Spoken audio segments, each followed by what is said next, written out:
Good morning সবাইকে। তো প্রত্যেক দিনের মতোই সকাল সকাল কাজে বেরিয়ে নিউ টাউনে ফার্স্ট ট্রিপ ড্রপ করলাম। উনি আমার রেগুলার কাস্টমার। তো আজকে কিছু কাজ আছে আমার বাইকেরই, মোবিল চেঞ্জ করতে হবে বাইকের।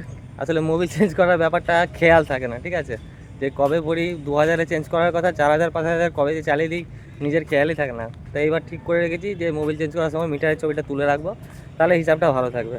তো আজকে ওই কাজটা এক্সট্রা আছে যে বাইকের মোবিলটা চেঞ্জ করতে হবে। A few moments later. তো তখন নিউ টাউন থেকে একটা কেষ্টপুরের ভাড়া পেয়েছিলাম। তো কেষ্টপুরে একটা ম্যাডামকে ড্রপ করলাম, ড্রপ করে আবার কেষ্টপুরে 2 মিনিট দাঁড়িয়ে আবার একটা ভাড়া পেয়ে গেলাম নিউ টাউনে। দেখো তোমরা, এটা হচ্ছে মানি কাসাটোনা tower, new town action area 2। এটা পুরোটা অফিস প্লেস, অপোজিটে আছে ইকো স্পেস। তো এখানে আমি এখন ওয়েট করব নেক্সট মিটিংয়ের জন্য। আমাকে আজকে সেক্টর 5 যেতে হবে। তো সেক্টর 5-এর ভাড়া ধরার চেষ্টা করব, কারণ ওখানে ভারত পেট্রোলিয়াম পেট্রোল পাম্পে মোবিলের অফার চলছে। তো ওখান থেকে আমি মোবিলটা চেঞ্জ করব, ঠিক আছে। তো চলো ওখানে গিয়ে দেখা হবে। A few moments later. তো 5 মিনিট ওয়েট করতে আমি আবার একটা বুকিং পেয়ে গেলাম। কাস্টমার আছে অ্যাভেন্ডিয়া হাউসিংয়ে, যাবে new town BD block action area 1। তো শর্ট ডিস্টেন্স অর্ডার, 4 কিলোমিটারের। তো আমার বেশিক্ষণ লাগবে না এটা কমপ্লিট করতে। তো আমি এখন যাচ্ছি কাস্টমারকে পিক আপ করতে। ডান দিকে যে হাউসিংটা দেখতে পাচ্ছ, এখানে কাস্টমার ভিতরে আছে। তো কাস্টমারকে এখানে ড্রপ করলাম, ঠিক আছে। তা আমাকে সেক্টর 5 যেতে হবে, কিন্তু আমি ওখান থেকে সেক্টর 5-এর ভাড়া পাইনি। কিন্তু চেষ্টা করব সেক্টর 5-এরই ভাড়া ধরার, ঠিক আছে। কারণ আমাকে মোবিলটা চেঞ্জ করতেই হবে, নাহলে বাইকের ইঞ্জিন আমার এবার সিজ হয়ে যাবে, ঠিক আছে। কারণ অলরেডি 4-5 হাজার কিলোমিটার চালিয়ে ফেলেছি। দেখো, তোমাদেরকে আগের দিনকে ওই রাস্তাটা দেখিয়েছিলাম, গাড়িটা বেরিয়ে গেল ওখানে, ওটাই স্মার্ট স্ট্রিট, ঠিক আছে। এখানে একটা পার্ক আছে, পার্কটার নামটা খুব সুন্দর, স্বপ্নভোর।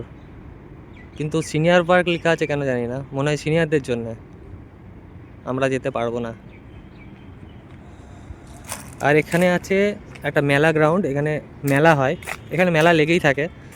এখন যদিও নেই, কিন্তু কিছুদিন পরে আবার শুরু হবে। আর সামনে আছে বিশ্ব বাংলা গেট। আমার ফেস দেখে বুঝতে পারছো কীরকম গরম আজকে, ঠিক আছে। প্রচুর রোদ, প্রচুর। এই গাছগুলো আছে বলে সত্যি শান্তি, যার জন্যই নিউ টাউন সল্টলেকে আমি বেশি কাজ করি, ঠিক আছে, বিশেষ করে গরমের সময়। যে অন্তত একটু ট্রিপগুলো কমপ্লিট করার পর একটু জিরিয়ে নেওয়ার মতন জায়গা পায়, যে গাছগুলো আছে, গাছের ছায়াতে দাঁড়িয়ে থাকে। তো আদার্স কোনো হেডেক নেই আমার কাজে, শুধু এটাই কষ্ট যে রোদে গরমে বৃষ্টিতে ঝড়ের মধ্যে আমাকে কাজ করতে হয়। করতে হবে ভাই, কারণ সংসার আছে। হ্যাঁ, সংসারের চাপ মাথায় পড়লে এইসব জিনিস কোনো ব্যাপারই না, ঠিক আছে। তো সবাই করে, আমি বলে না, প্রত্যেকটা ছেলের দায়িত্ব আছে তার সংসারের ওপর। তো আমাকে তো করতেই হবে। তো ভাবতে অবাক লাগে, বড় হয়ে গেলাম কবে কবে।